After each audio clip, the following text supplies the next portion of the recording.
할렐루야. 오늘 하나님께 주시는 특별한 복이 있었으면 좋겠습니다. 또 그런 복을 주실 줄 믿습니다. 우리가 각오하고 나왔기 때문에 하나님 분명히 그런 복 주실 줄 믿습니다.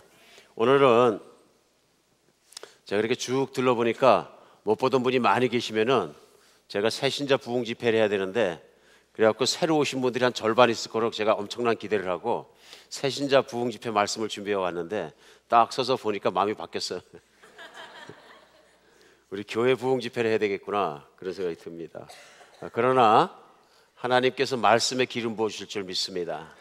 성령이 기름 부으셔서 2014년에 우리가 살아가야 될 길, 정말로 붙잡아야 될 걸 붙잡게 해주실 줄 믿습니다. 저는 하나님이 우리에게 신실하신 줄 항상 믿습니다. 그래서 우리 하나님께서 오늘도 우리에게 2014년의 시작을 채워주실 것입니다. 새해 흔히들 좋은 꿈 꿔야 된다 그럽니다. 좋은 꿈, 여러분 꿈 꾸셨습니까? 꿈 안 꾸셨어도 괜찮습니다.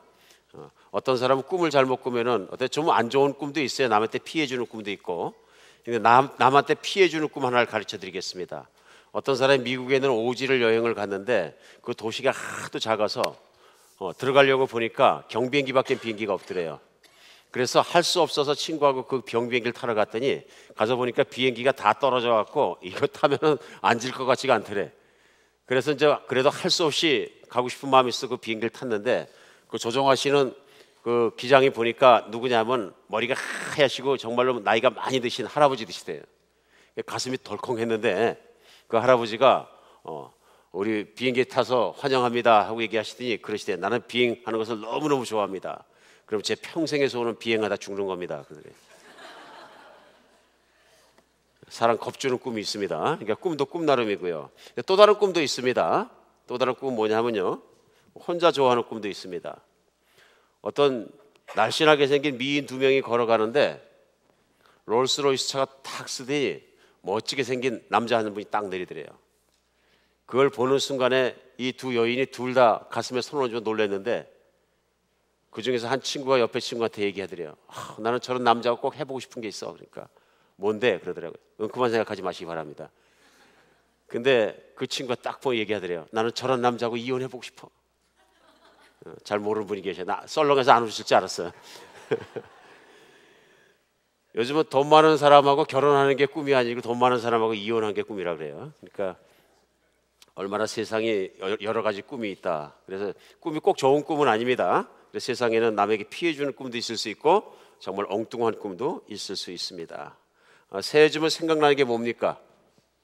저는 이렇게 해가 바뀔 때 생각나는 게 있습니다. 그게 뭐냐 하면은 오늘같이 이렇게 특별히 춥고 오늘 밤에도 춥고 내일도 추운데 추우면 뭐가 생각납니까? 웬만한 벌레나 생명이 다 죽습니다. 살아남을 것만 살아남습니다. 그렇죠? 꽝꽝 얼어붙습니다.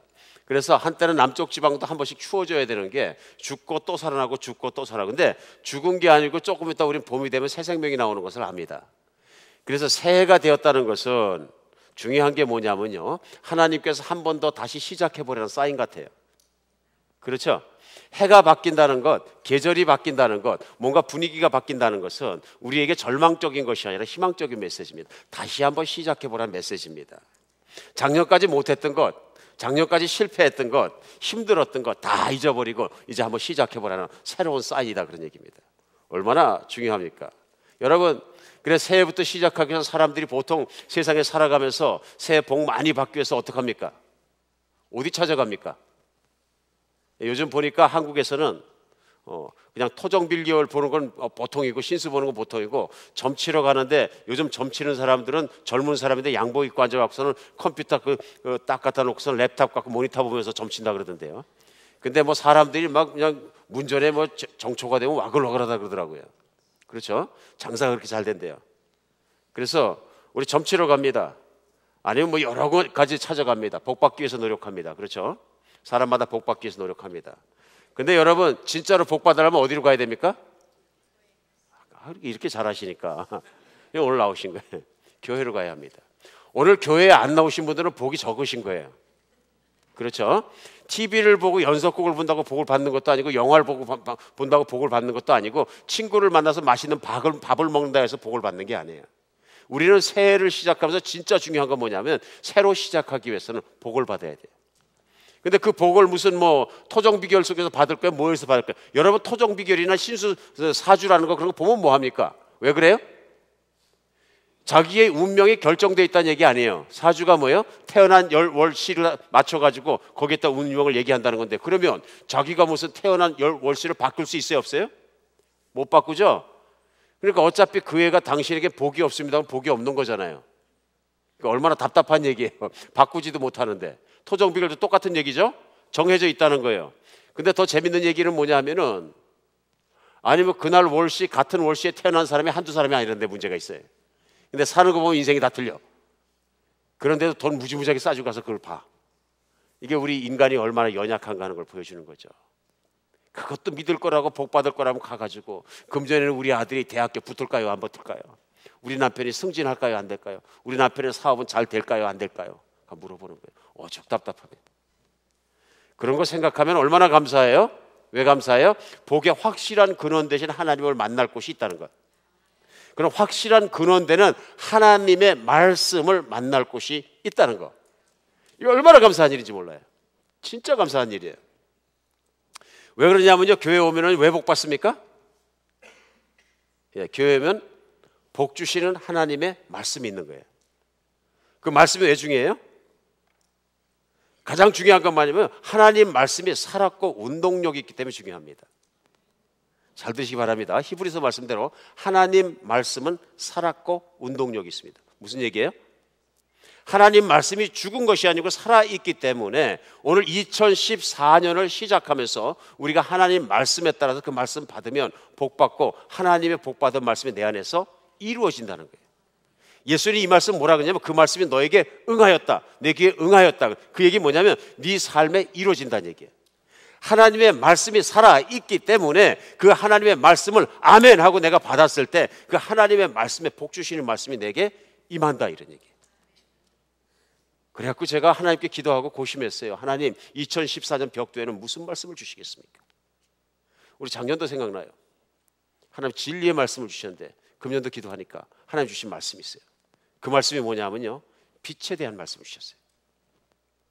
빛이 복이라는 말씀을 깨닫게 하셨어요. 그리고 오늘 말씀은 우리 이사야서 60장 말씀 1절에서 3절까지 말씀입니다.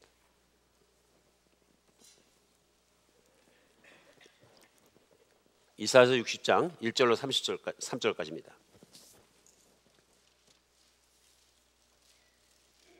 나에게 주시는 말씀, 교회에 주시는 말씀, 살아있는 말씀을 되기 위해서 우리 믿어야 합니다. 그래서 이 말씀을 우리 한번 한 목소리로 끝까지 3절까지 같이 읽겠습니다. 시작. 일어나라, 빛을 발하라. 이는 내 빛이 이르렀고 여호와의 영광이 내 위에 임하였음이니라. 보라, 어둠이 땅을 덮을 것이요 캄캄함이 만민을 가리려니와 오직 여호와께서 내 위에 임하실 것이며 그의 영광이 내 위에 나타나리니 나라들은 내 빛으로 왕들은 비치는 내 광명으로 나으리라. 아멘. 오늘 말씀 쉽죠? 말씀이 어렵고 쉬운 게 문제가 아닙니다. 문제는 뭐냐면 이 말씀이 내게 이루어지느냐 이루어지지 않느냐 하는 문제입니다. 우리 이 말씀의 핵심이 뭡니까? 빛나는 인생이에요. 빛나는 인생. 오늘 정말 다른 건 몰라도 하나님께서 내게 주시는 말씀의 복, 하나님의 약속의 복, 하나님의 말씀이 이루어지는 복은 꼭 받으셔야 돼요. 이 복은 안 받으면 죽습니다. 1년 완전히 망칩니다. 정말입니다. 왜 그렇습니까? 우리는 하나님의 빛을 받아 살기 때문에 그렇습니다. 여러분, 빛나는 인생을 사는 사람들 영어로 뭐라 그럽니까? 또 조폭 조커 하려는 줄 알고 한참 생각하실 텐데, 이건 조커가 아니에요. 그러니까 빛나는 인생을 사는 사람들 세상에서 뭐라 그럽니까? 예, 스타. 외래어라서 좀 힘드셨나? 우리가 보통 사람들을 스타 그럴 때 어떤 종류의 사람들을 얘기합니까? 뭔가 소수의 사람들이지만 정말 우러러보고 부러워할 만하고 바랄 만한 사람들. 그러니까 대개 보면 유명한 사람들, 잘생긴 사람들, 이쁘게 생긴 사람들, TV 스타, 가수, 부러워할 만한 사람들, 그렇죠? 외모로 그렇거나 공부 잘해갖고 뭐가 좀 높이 된 사람들, 그냥 경제계 또 스타들이 있죠? 부자가 돼갖고 어마어마하게 일어난 사람들, 또 유명한 정치인들, 이런 각 분야에 뭐가 있어요? 스타들이 있어요. 왜 스타라 그럽니까? 세상 사람들이 다 빛나기 때문에요. 찬란하게 빛나는 인생을 산다, 그런 얘기. 모든 사람이 부러워할 만한 인생을 산다, 그런 얘기입니다. 그런데 문제는 뭐냐면 그렇게 부러울 만한 인생을 사는 사람들, 심지어는 자기 아버지 엄청난 유산을 받은 사람이나 모든 남자들이 다 사랑한다고 고백하고 싶어하는 여인들이나 막 이런 사람들도 힘들다 그런 얘기예요. 제가 지금도 기억하는 게 제가 하는 뭐 누구라 그러나 알만한 한 젊은 목사님이 요즘에 목회를 잘 하시는데 저하고 같이 공부를 할 때, 신학 공부를 할 때 그 얘기를 나눈 적이 있어요. 목사님은 군대가 어디 출신입니까? 그러니까 나는 공수부대 갔다 왔습니다. 그러니까 공수부대 갔다 오면 고생해요. 이게 뭐냐 PLF라 그래가지고 지금 뭐 단어가 맞나 모르겠네. 그 막타오라고 그 높은 한 7, 8층 빌딩 높이에 올라가 갖고 거기서 뛰어내리는 훈련을 계속합니다. 근데 줄을 묶어놨지만은 떨어지다 보면 줄이 확 잡아 당기지만은 그게 뛰어내리는 순간까지는 아파트 8층에서 뛰어내리는 거니까 굉장히 거기가 제일 겁이 난대요. 그래서 저도 예전에 훈련 받을 때 보면 막 뛰다 보면 냄새 날 때도 있어요. 앞에 있는 형제가 뛰다가 실수한 거예요. 너무 급하고 너무 무서우니까 막 바지 다 젖는 거예요. 막 그러면 또 막 확 밀어버립니다. 그러니까 뭐 실수 안 할 수가 없는 거죠. 근데 그 두려움을 없애기 위해서 그 꼭대기에 서 있으면 그냥 뛰라 그러는 게 아니라 뭘 막 시킵니다. 애인이 있습니까? 그러면 있습니다. 그러면 애인 이름 부르고 크게 외치고 펑 뜁니다. 근데 이 목사님 그래서 공수부대 갔다 왔길래 목사님은 거기서 누굴 불렀어? 그랬더니 애인이 있었으니까 애 없었대. 그럼 누굴 불렀어? 그래서 애인 있습니다. 그래서 없습니다. 그러니까 그러면 좋아하는 스타 있습니까? 그러니까 있습니다. 그러니까 스타의 이름은 그러니까 찌시라. 그리고 뛰어내렸대. 나도 잘 몰랐는데 누군지 몰랐는데 나중에 알고 보니까 그 자매님이 불행하게도 아주 그 불행한 인생을 마감한 젊은 자매님이에요. 그래 그 소식을 듣고 나서 내가 그 목사님 생각나서 내내 지금도 걱정 중이에요. 그 목사님 삶의 의욕을 잃어버리면 어떡하나.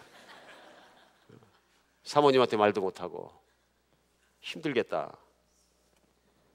세상에 스타가 있지만 그건 진짜로 빛나는 스타는 아닙니다. 그렇죠? 사람들이 얘기는 스타가 됐지만 자기 스스로는 빛나는 인생이라고 생각 안 할 수도 있어요. 망한 인생이라고 생각할 수 있다 그런 얘기죠.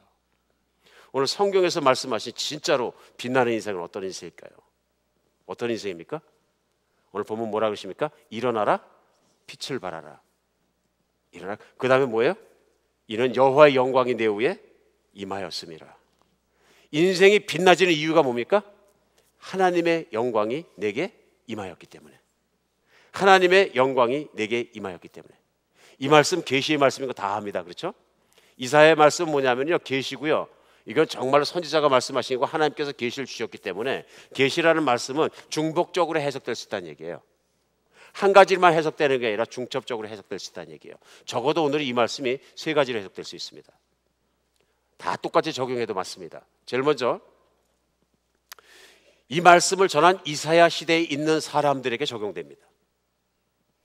이때 사람들은 어떤 사람들에 대해서 얘기한 거냐면요, 이스라엘 시대 조금 뒤에 보면 어떻게 되냐면요, 우리가 아는 것처럼 이스라엘 사람들이 하나님 말씀을 듣지 않다가 하나님의 훈련을 받게 됩니다. 그래가지고 이웃나라였던 바벨론이라는 큰 나라에 나라가 다 망하고 끌려가서 70년간 노예생활을 살게 됩니다. 노예생활을 살면서 자기의 정체성도 다운되고 모든 게 바닥에 있고 인생이 빛을 잃어버린 인생을 살게 됩니다. 빛을 잃어버렸다는 얘기는 소망까지 희망까지 잃어버린 인생을 살게 됩니다. 그래서 사람이 그 정도로 인생을 살고 나면요, 국가도 없고 인권도 없고 아무것도 없고 희망도 없으면요 사람이 푹 쳐져버립니다. 그러니까 세상에서 제일 불쌍한 사람은 어떤 사람이요? 이렇게 모든 권리를 다 잃어버리고 푹 처진 사람이에요. 이 세상에 희망을 잃어버린 사람만큼 안타까운 인생은 없습니다. 빛을 잃어버린 거예요. 빛을 잃어버린 이스라엘 백성들에게 이 말씀을 주십니다.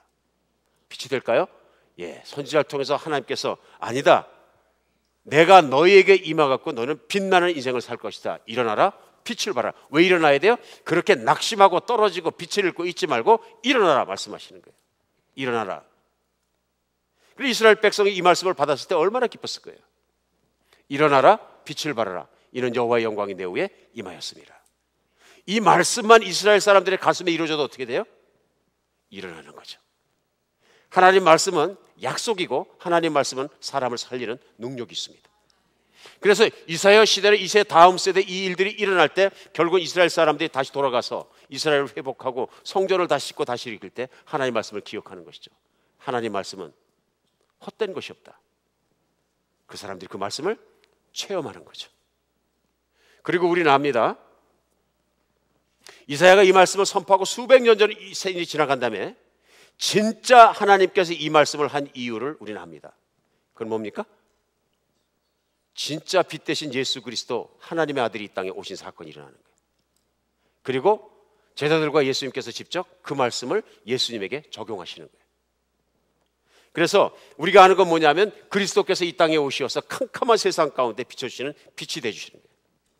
인류가 희망도 잃어버리고 정말 갈 길도 모르고 어떻게 영원히 살 수도 없고 죽음에 묶여서 꽁꽁 묶여 살 때 예수님께서 오셔서 우리에게 희망을 주신 말씀을 주시는 말미암아서 새 힘을 주시는 거예요. 그래 요한복음에서는 요한 사도는 요한복음 시작하자마자 1장 9절로 11절에 이렇게 말씀하세요. 참빛 곧 세상에 와서 각 사람을 비추는 빛이 있었나니 그가 세상에 계셨으며 세상은 그로 말미암아 지은 바 되었을 때 세상이 그를 알지 못하였고 자기 땅에 오매 자기 백성이 영접하지 않았으나 이렇게 시작해요. 참 빛이 누구예요? 예수 그리스도께서 참 빛이 되신다. 진짜 빛이시다. 그리고 예수님도 스스로에 대해서 요한복음 12장에 보면 46절에 자신을 설명하실 때 뭐라고 설명하시냐면요. 나는 빛으로 세상에 왔나니 물은 나를 믿는 자는 어둠에 거하지 않게 하려 함이니라. 뭘로 오셨다고요? 나는 빛으로 왔나니 물은 나를 믿는 자는 전부 다 어둠 속에 살지 않기 위해서 내가 왔다 얘기합니다. 이 말씀 누구에게 적용됩니까? 예수님에게 적용됩니다. 세 번째 또 있습니다. 오늘 이 말씀은 오늘날 이 말씀을 믿고 받아들이고 예수를 믿는 우리들에게 적용됩니다. 믿으십니까? 이게 말씀의 능력입니다. 말씀이 살았고 운동력 있다는 말씀은 뭐냐면요, 이 말씀을 내가 아멘하고 나에게 적용하고 내가 가슴속 깊이 내 것으로 받아들였을 때 그것이 내 안에서 이루어지는 거예요. 이게 무슨 얘기냐면 2013년 12월 31일까지 어둡고 답답하고 칙칙한 인생을 살았다 할지라도 오늘 이 말씀이 선포할 때 이 말씀을 듣고 내가 받아들이고 내 안에 이루어지면 내 안에 어떻게 된다? 내 인생에 내 마음속에 빛이 들어오고 그 빛으로 말미암아서 내가 빛나는 인생, 스타의 인생을 살 수 있다 없다? 있다는 얘기입니다. 오늘 이게 얼마나 중요합니까? 그럼 오늘날 이 말씀이 내 안에 일어나기 위해서 무엇을 알아야 됩니까? 오늘 본문은 뭘 하라 그럽니까? 너무 쉽습니다. 뭐예요? 일어나라. 일어나십시오. 안 일어나시네. 한마디에 일어나라. 그럼 하나님께서 일어나라라고 말씀하실 때 왜 일어나라고 말씀하시는 거예요? 넘어졌기 때문에. 좀 더 적나라하게 표현하면 자빠졌기 때문에. 엎어졌기 때문에. 그렇죠? 일어나라 그러시는 거예요. 오늘 이 말씀을 우리가 들으면서 먼저 알아야 될 건 뭐냐면요, 어떻게 엎어졌느냐 하는 얘기예요. 그 다음 절에 있습니다. 2절에 뭐라 그러세요? 보라 어둠이 땅을 덮을 것이요 캄캄함이 만민을 가려우리만. 어땠다고요? 어둠이 땅을 덮고 캄캄함이 만민을 가려버렸다는 얘기예요. 이 말씀 무슨 소리예요? 세상 속에 어둠의 세력이 세상을 꽉 붙잡고 있어갖고 그 어둠 속에서 너희가 넘어졌지만, 어디에 넘어졌어요? 캄캄한 어둠 속에 넘어졌지만 세상에 붙잡고 있는 것이 어둠의 영인 것을 하나님 분명히 말씀하시는 거예요. 우리 인생이 빛나지 않는 이유, 우리 인생이 승리하지 못하는 이유, 우리 인생이 복받은 인생으로 증명되지 않는 가장 큰 이유는 뭐냐면요, 내가 어둠의 세력에 세상에 압도당한 거예요. 내 안에 있는 어둠이 있고요, 세상에 있는 어둠이 있는 거예요. 그러니까 이 말씀대로 하면 뭐예요? 이 세상이 어둠 천지고 내 안이 어둠 천지일 때, 세상과 나의 색깔이 같아질 때 나는 넘어진 거예요. 엎어진 거예요. 그러니까 내 자신이 볼 때도 사람들이 볼 때 나는 빛나는 인생이 안 되는 거예요. 그러니까 우리 옆에 사람 보고 항상 물어, 내 인생이 내가 좀 빛납니까? 하고 물어봐야 돼. 이게 안 빛나면은 솔직하게 왜 안 빛난지, 내가 왜 넘어졌는지 생각해야 된다, 이런 얘기예요. 잘 들으시기 바랍니다. 우리 믿는 사람에게나 믿지 않는 사람에게나 그래서 이 말씀이 굉장히 중요합니다. 믿지 않는 분에게는 말할 필요가 없어요. 이 말씀 꼭 들어야 되는 거예요. 우리가 예수 안 믿을 때에도 고등학교 되면서 대학교 되면서 많이 읽는 책 중에서 키에르 케골이라는 작가가 있어요. 이름이 좀 이상하긴 한데 이제 기억들이 나실 거예요. 이제 그분의 책 중에서 죽음에 이르는 병이라는 책이 있어요. 그 책에 보면 사람들의 삶에 대해서, 절망적인 삶에 대해서 아주 잘 써놨어요. 근데 그 책에 보면은 뭐가 나오냐면요, 병들어 있는 사람이 의사가 진단을 내리기 전까지는 자기가 건강하다고 착각하는 게 많다. 그렇죠? 네. 이게 진단을 제대로 안 해보면 어떨 때 진단해도 모를 때가 있긴 하지만 내 속에 죽을 병이 걸렸는데도 모르고 그냥 건강하란 내가 자신 있다 그러고 되는 분도 가끔 있어요. 저 자신도 그런 사람 중에 한 사람이었는데 모르니까. 사람이 무식하면 용감하다고 모르면 되게 용감해져요. 근데 이분 얘기하면 의사가 진단을 내리니까 건강하다고 착각하는 것처럼 인간이 그 절망적인 상태를 좀처럼 깨닫지 못할 때가 많다 그런 얘기예요. 사람을 자기가 병들어 있다는 걸 깨닫고 나서야 의사를 찾아가기 마련입니다. 그렇죠? 근데 깨닫지 못하는 거예요. 그리고 절망 속에 빠진데 제대로 알아야만 절망 속에 빠져나오는 길을 찾게 되어 있는 거예요. 그래서 키에르케고르는 죽음에 이르는 병에 가장 큰 병에 중병에 걸려 있는 사람들은 어떤 종류의 사람들이냐면요, 자신이 절망에 빠져 있음을 알지 못하는 절망 속에 있는 사람이라고 해요. 말이 재밌어요. 절망에 빠져 있는 걸 알지 못하는 절망 속에 있는 사람들이 답답한 사람들이라고 해요. 자기가 얼마나 절망적인 존재인지 모른다 그런 얘기예요. 그래서 마치 알코올 중독자가 미치듯이 계속 술을 더 찾는 것처럼, 술을 퍼마시고 술에 취하는 것처럼 우리가 세상 속에 살면서 세상 안에서 자기가 절망적인 걸 모르는 사람은 더 절망적으로 몸부림치러 살아간다. 그러니까 돈 5달러를 잃어버렸을 때는 심각해지는 사람도 정작 자기가 잃어버린 진짜 절망적인 상황에 대해서는 걱정 안 하고 살아가는 사람들이 많다. 그래서 키에르케고르는 이것을 속물근성이라는 말로 풀어냅니다. 이게 속물근성이 뭐냐 하면요, 부유하고 안락한 일상이 인간다운 삶이라고 착각하는 거예요. 그래서 행복에 깊숙한 곳이 이곳이야말로 절망이 없는 곳이라고 생각하는 그 사람들이 생각하는 그것이 가장 절망스러운 곳이다. 이게. 그래서 이 세상에서 큰 쾌락과 안락은 끊임없이 쫓지만 자기가 절망적인 존재라고는 생각하지 않고 살아가는 사람들이 진짜 절망적인 사람이라. 두 번째 절망적인 사람들인데 어떤 사람들이냐면요, 대개 자신에 대한 절망에 빠진 것을 아는 사람들이다. 자기는 절망에 빠진 걸 아는 사람들이다. 그런데 절망에 빠졌는지는 아는데 그 절망을 잊어버리기 위해서 미친 듯이 세상에서 살아가는 사람. 어차피 자기가 죽는 것도 알고 모든 것도 알기 때문에 그것을 잊어버리기 위해서 자기 자신이 아닌 모습으로 살 수도 있다. 능력이 없거나 출세하지 못했는데 능력이 있거나 출세인 척하면서 살아가는 사람도 있고 반대로 살아가는 사람도 있어요. 이 사람들은 세상을 잊어버리기 위해서 반대로 살아가는 사람들이 있다 하는 얘기예요. 이런 사람들은 절망은 깨달았는데 절망을 피하는 방법을 모르기 때문에 그것을 회피하다가 자신의 인생이 아닌 다른 사람의 인생같이 살아내는 사람들이다. 심각한 사람들이다. 그 다음에 절망에 대해서 심각하게 깨달았지만은 그것을 해결할 길이 없으니까 스스로 자결하고 스스로 죽어버리는 그런 길을 선택하는 사람도 있다. 어떨 때 우리 인생 살아가면서 어떻게 하면 내가 치열한 경쟁에서 살아남나, 어떻게 하면 내가 만족하는 삶을 살아갈 수 있을까, 우리도 찾습니다. 그런 걸 찾고 찾을 때마다 우리가 걸리는 건 뭐냐면요, 세상이라는 어둠 속으로 들어갑니다. 세상은 그냥 있는 것이 아니고 희망이 없는 어둠 속으로 우리를 가두고 끊임없이 뺑뺑이를 돌리는 것입니다. 그렇게 됐을 때 어떻게 되냐면요, 세상의 어둠이 내 마음 속으로 들어옵니다. 그래서 내 마음이 어두워집니다. 어둡다는 게 뭡니까? 쉽습니다. 사람이 이기적으로 변하면 마음이 어두워집니다. 내 욕심 채우는 것을 인생의 가장 행복한 거로 생각합니다. 욕심이 많아지면 마음이 어두워집니다. 그렇죠? 그 다음에 육신적인 욕망에 묶여 있으면 마음이 어두워집니다. 지저분해집니다. 우리의 마음이 여러 가지로 어두워집니다. 정말 그런 것 같습니다. 제가 좋아하는 노래 중에 하나입니다, 사실은. 그런데 시중에서 조성모라는 가수가 불러가지고 CD가 수백만 장이 팔렸던 노래가 있어요. 우리 가시나무새 잠깐 듣고 쉬었다가 말씀 계속하겠습니다.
내 속엔 내가 너무도 많아. 당신의 쉴 곳 없네. 내 속엔 헛된 바람들로 당신의 변할 것 없네.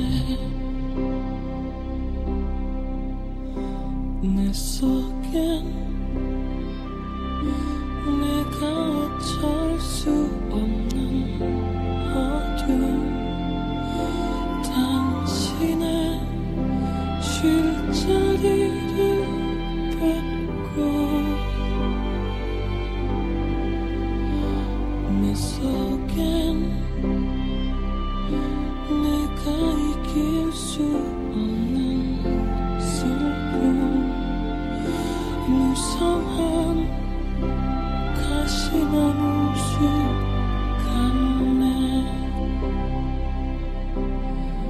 바람만 불면 그 메마른 가지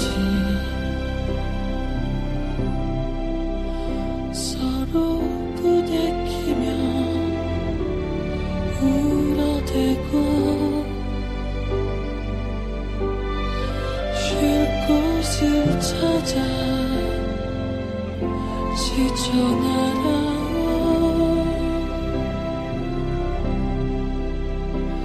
어린 새들도 가시에 찔려 날아가고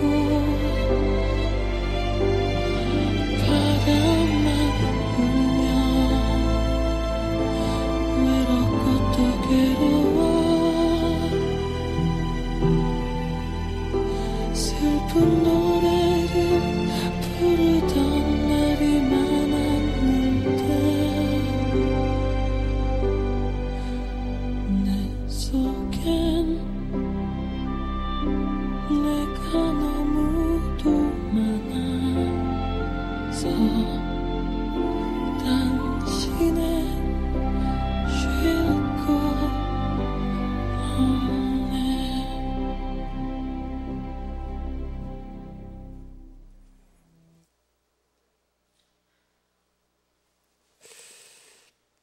유행가지만 깊이가 있고 굉장히 솔직한 노래예요. 가사가 그렇잖아요. 어쩌면 내가 사랑한다고 고백해서 어떤 사람과 결혼했음에도 불구하고 내 속에 내가 너무나 많아서 너무 강해서 내 욕망과 내 기대와 내 욕심이 차지하면 내가 사랑한다는 사람까지도 아프게 해요. 힘들게 해요. 그렇죠?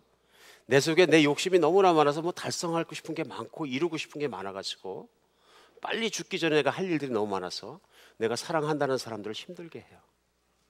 사실은 내가 사랑하고 싶은 사람은 한 사람밖에 없는다 할지라도 내 안에 있는 내 자신 때문에 그 길을 못 간다는 거예요. 그리고 참 애절한 그 안에 또 고백이 있어요. 깊은 깨달음인데요. 내 안에 내가 어쩔 수 없는 어둠. 내가 어쩔 수 없는 어둠. 사람마다 자기 마음속을 들여다보면 어둠이 있어요. 있죠. 그 어둠 어떡할 거냐 그런 얘기입니다. 참 유행가도 유행가 나름이다 하는 생각이 들어요. 언젠가 한번 제가 그 아이폰에다 들고 다니면서 이렇게 가끔 여행할 때마다 듣는 그 찬양 CD들이 다 있는데 맨 앞곡에 가시나무새가 들어가 있어서 목사님 유행가 듣네요 그래. 유행가도 좋으면 듣습니다. 그래. 좋으면 듣습니다. 그래 한번 생각해 봐야 돼요. 우리 안에 어둠이 있는 거예요. 그러니까 내 안에만 어둠이 있는 게 아니라 성경 말씀은 세상이 어둡다고 말씀하시는 거예요. 세상이 이기적인 사람, 욕망에 끓는 사람, 유격적인 사람 막 이런 사람으로 꽉 차 있거든요. 어두운 세상이에요. 이 캄캄하고 어두운 세상을 밝고 광명하고 희망찬 세상으로 얘기하는 건 잘못 본 거예요. 그렇죠?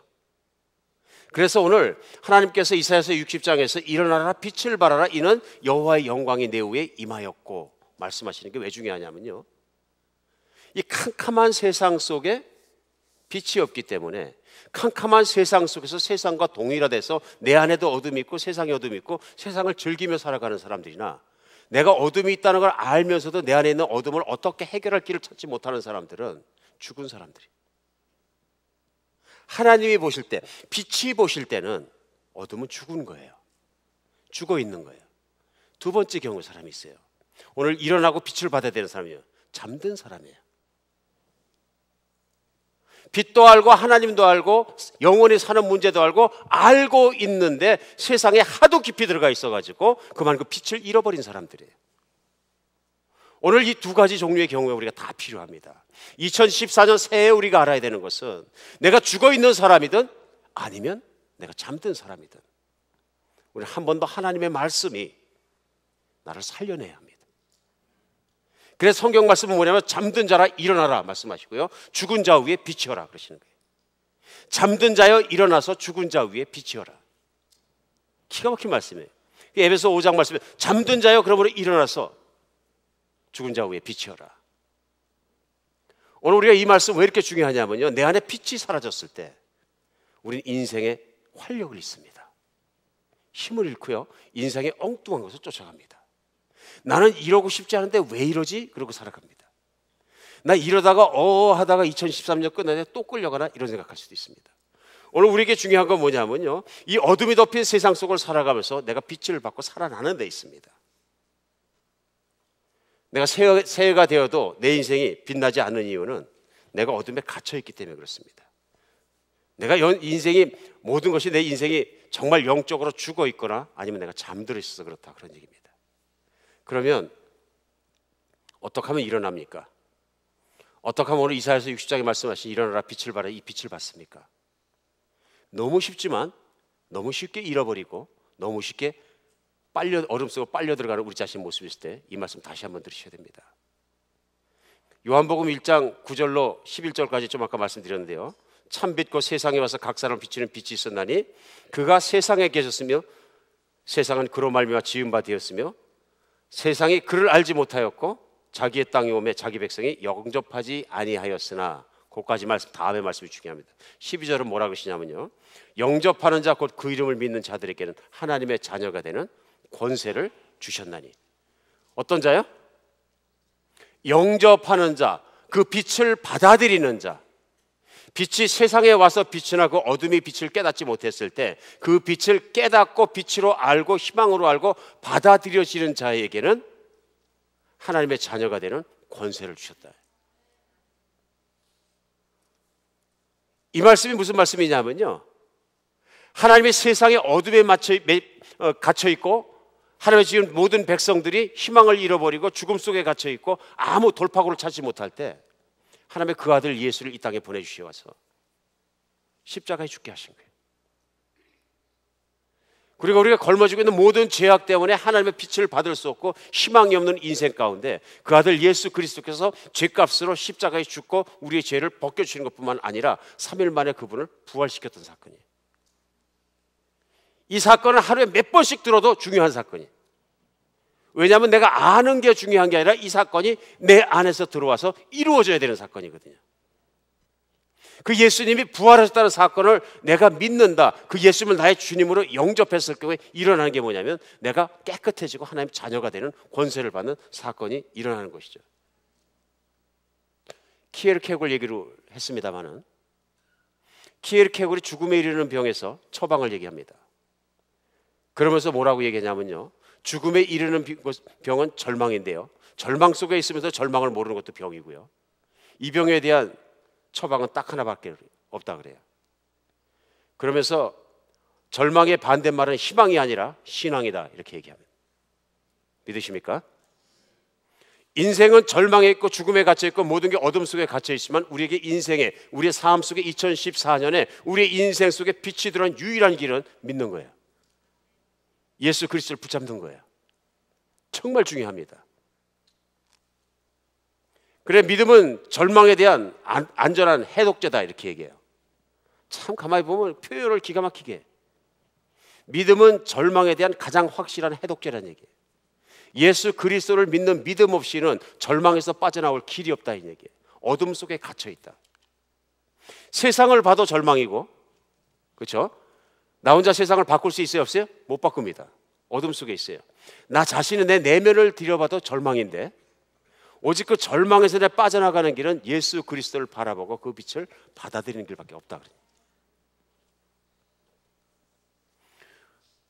저는 한번 말씀드려, 저희 교인들은 아십니다만은, 제가 가시나무새를 좋아하는 이유는 노래를 잘했기 때문에 좋아하는 것이 아니고요, 그 노래의 뜻을 이해하고 그만큼 몸부림을 쳤던 사람을 제가 좋아해요. 저희 교회 한때 개척하자마자 오신 적이 있었는데, 우리 하덕규 씨라는 분이 예전에 시인과 촌장이라는 듀엣 그룹을 만들어 가지고 노래를 작곡하고 작사하고 열심히 활동하시던 분이에요. 근데 자기가 인생을 살아가면서 너무 답답하고 힘들어서 절망적인 자기의 존재를 보면서 몸부림쳤대요. 그래서 자기 내면을 가지고 고민하는 사람들은 굉장히 고상한 사람들이죠. 그렇죠? 키얼케골이 맞는 거죠. 절망인지도 모르고 살아가는 사람이 진짜 절망적인 사람들이고요, 이제 하덕규 씨 같은 분은 조금 희망이 있는 절망적인 사람들이죠. 고민한 거예요. 그러면서 자기 내면을 보면서 한 사람도 제대로 사랑할 수 없는, 사랑의 능력이 없는 참 더럽고 어두운 내 자신의 내면 때문에 자기가 떼굴떼굴 굴르다가 너무 절망적이라서 이 노래를 지었다. 그 작사 작곡이 누구냐면 하덕규 씨예요. 그분이 그래갖고 가수를 하고 시를 쓰고 이렇게 하면서 너무 답답해가지고 탈출구를 찾다가 안 되니까 마약을 시작했어요. 가수가 마약 시작했다 어떻게 돼요?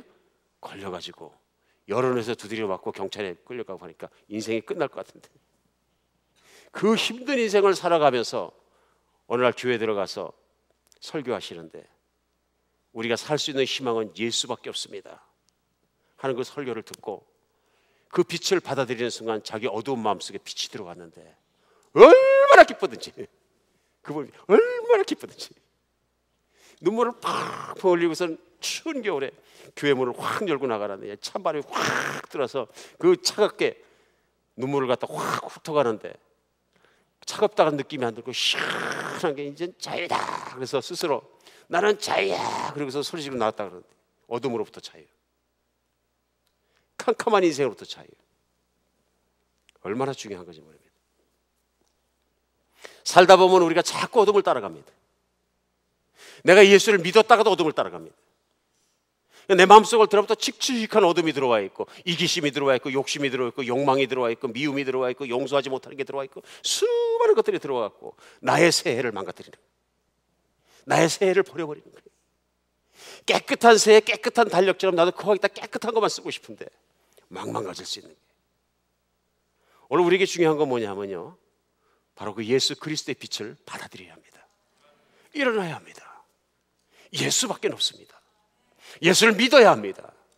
이 세상에서 우리를 구원하기 위해서 나를 대신해서 십자가에 죽고 사랑하는 분은 예수밖에 없는 거예요. 그 예수 믿었을 때 3일 만에 부활한 게 내 안에 희망이 되어서 절망 속에 소망이 되고, 내가 내 자신의 속을 보면 볼 것이 없고 답답하고 더럽고 이기적이고 정말로 볼 것이 없고 어둡다가도 깨끗하신 그 예수를 보면은 희망이 있는 거예요. 변화할 수 있다. 또 그분 따라가야 된다. 꽉 붙잡는 여러분과 제가 됐으면 좋겠습니다.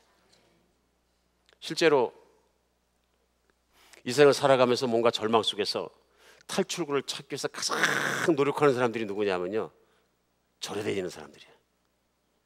절에 다니는 사람 얼마나 노력하나 몰라요. 착하게 살려고도 얼마나 노력하나 몰라요. 그러니까 어떤 분이 절 되려고 중 되려고 절에 들어가셨는데, 하루에 딱 돼가지고 한 옵짜리를 갖다 딱 한 끼 먹으면 될 밥을 가지고 세 끼를 먹인대. 그래갖고 결국은 6개월 만에 튀어나오는데 배가 고파서 튀어나왔대. 무지하게 노력하는 거죠. 해경 스님이라는 분이, 이분은 아버님이 영천에 있는 그 중림사 주지 스님이시고, 그다음에 정말로 그야말로 모태 신앙이 아니라 모태 불교인인데요. 그러니까 집안이 다 불교인이고 자기도 스님이 됐어요. 근데 이분도 이제 스님이 돼가지고 여러 가지로 자기야 스님 활동도 했지만은 또 경북대 수학과 나오셔가지고 학교 선생님도 하셨습니다.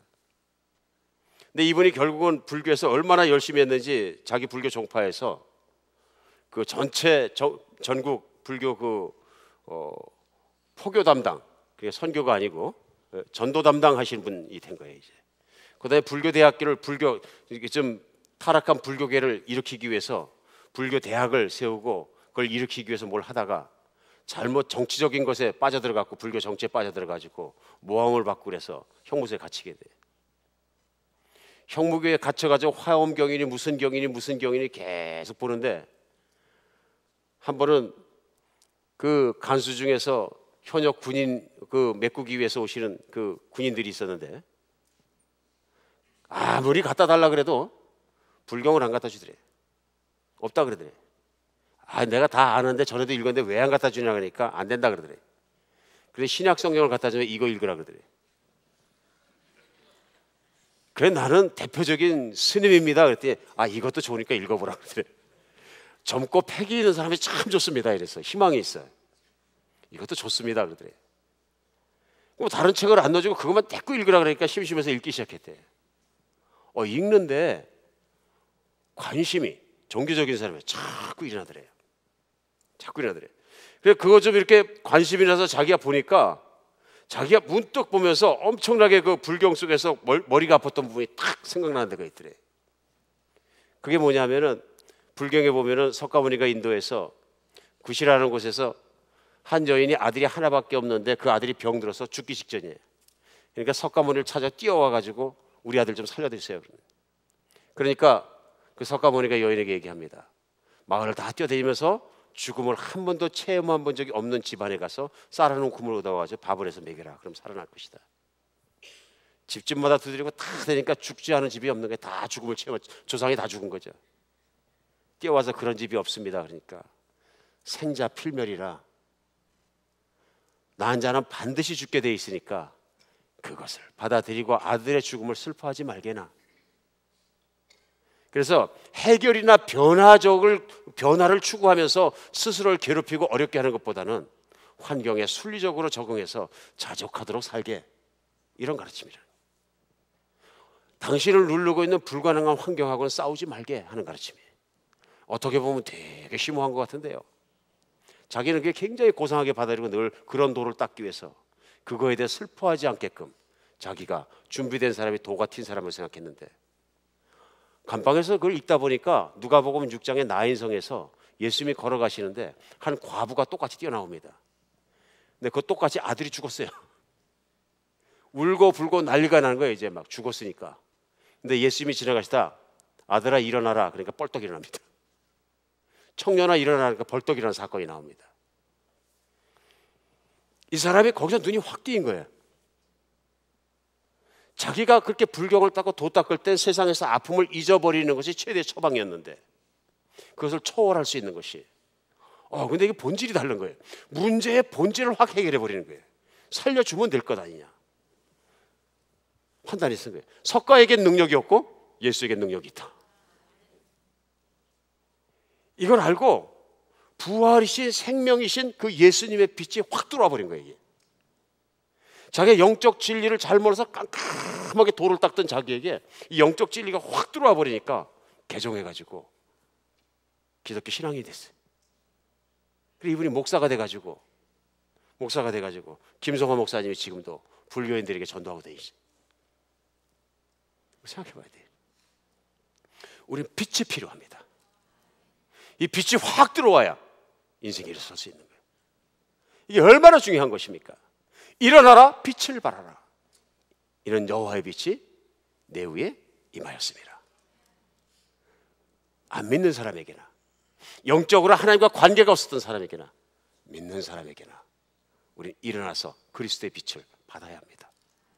2014년 시작하면서 이 빛이 없이는 살아서는 안 됩니다.